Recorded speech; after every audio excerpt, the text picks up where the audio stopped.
يا من تسمع رسالتي في هذه الساعة،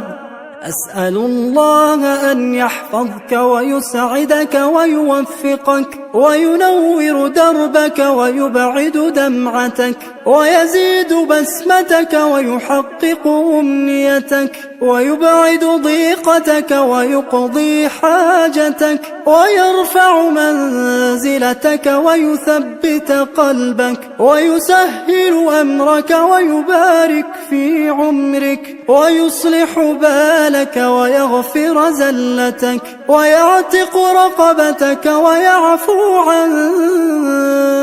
ويفرج همك وينفس كربك ويصلح لك ذريتك ويرزقك البر بأبيك وأمك ويبارك لك في مالك وأهلك وولدك وحياتك